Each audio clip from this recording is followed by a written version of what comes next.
আচ্ছা, আমি আবার রাত্রেবেলা ভিডিও বানাতে বাধ্য হলাম।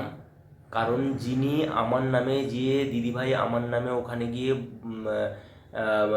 মন গড়া কথা বলেছে বা যা ভুলভাল কথা বলেছে বা আমার নামে বাজে কথা বলেছিলেন, তো আজকে যে আমি ভিডিওটা দিয়েছিলাম, অনেকেই দেখেছেন। তো সেই ভিডিওতে উনি আমাকে বারবার রিকোয়েস্ট করেছেন যে দাদা আমার ভিডিওটা ডিলিট করুন, প্লিজ ভিডিওটা ডিলিট করুন।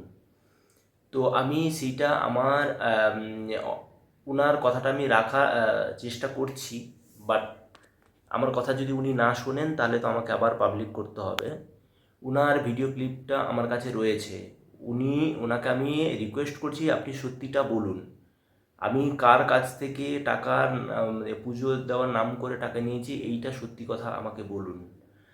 আর ওই মন্দিরের যে ফেসবুক পেজে যে ভিডিওটা আছে ওটা ডিলিট করুন।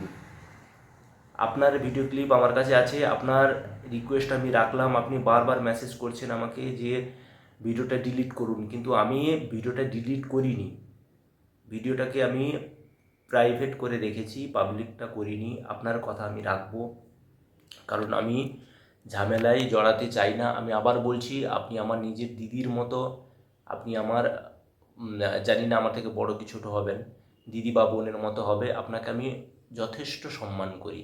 দিদিভাই আপনি সত্যিটা বলুন, এখনও বলছি বলুন, নাহলে কিন্তু আপনার নামে আমি কমপ্লেন করতে বাধ্য হব। কমেন্টের মাধ্যমে আমাকে বলুন, আপনি প্রচুর কমেন্ট করেছেন, সে কমেন্টগুলো আমার কাছে রয়েছে। সেগুলো আমি পাবলিক করলাম না, আপনার কথা রাখার জন্য আমি চেষ্টা করলাম। আপনি এত করে বলছেন যে আমাকে একটুখানি মানে আপনি তো আমার নামে খুব ভালো ভালো কমেন্ট করেছেন, আমি নাকি খুব ভালো, খুব এই খুব সেই অনেক কিছু বলেছেন, সেগুলো সব প্রমাণ আমার কাছে আছে। সমস্ত কিছু আমি প্রুফ ছাড়া কিন্তু কথা বলছি না। তো আপনাকে আমি বলছি, আপনি কমেন্টের মাধ্যমে সত্যিটা বলুন। আপনাকে কেউ শিখিয়ে জোর করে বলা হয়েছে নাকি আপনি মন গড়া কথা বলেছেন, আমাকে কমেন্টের মাধ্যমে জানান। আর না হলে আমি কিন্তু ওই ভিডিও ক্লিপটা আমার কাছে রয়েছে, আমি প্রাইভেট করে রেখেছি। ওইটা নিয়ে কোথায় যেতে হবে সেটা আমার উপর ছেড়ে দিন। আপনার কথা আমি রেখেছি, আপনি বলতে আমি ভিডিওটাকে প্রাইভেট করে রেখেছি। আশা করি আপনার কথা আমি রাখলাম, এবার আমার কথা আপনি রাখবেন। খুব শীঘ্রই ভিডিওটা দেখুন আর আমাকে কমেন্টের মাধ্যমে জানালেই হবে। আমি ওটা ডিলিট করিনি, এখনও প্রাইভেট করে রেখেছি, ওটা ডিলিট করে দেবো। কারণ আমি চাই না আপনি কোনো বাড়ির বউ হতে পারেন, কোনো বাড়ির মেয়ে হতে পারেন। তো আপনার নামে আমি বদনাম করার কোনো ইচ্ছে নেই আমার। কারণ আপনার মতো আমার দিদি রয়েছে, আমার বোন রয়েছে বাড়িতে। সুতরাং আমি তো আপনার কে চিনিও না, জানিও না।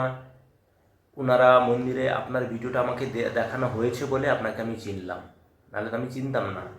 তো যাই হোক, যেটা হয়েছে হয়েছে, সেটা নিয়ে আমি আর কথা বাড়াবো না।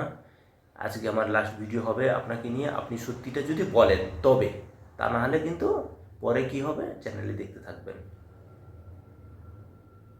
আপনি যদি না চান যে না, আপনার কথা আমি রেখেছি, আপনাকে রেসপেক্ট করি, আপনাকে সম্মান করে আপনার কথা আমি রেখেছি, এবার আপনি প্লিজ আমার কথাও রাখুন। আপনি কমেন্টের মাধ্যমে সত্যিটা আমাকে বলে দিন।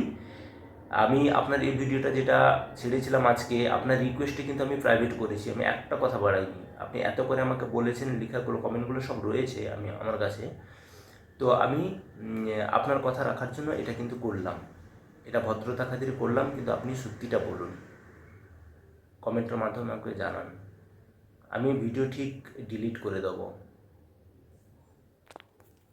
আর আমার বন্ধুরা কি বলছেন আপনারা বলুন।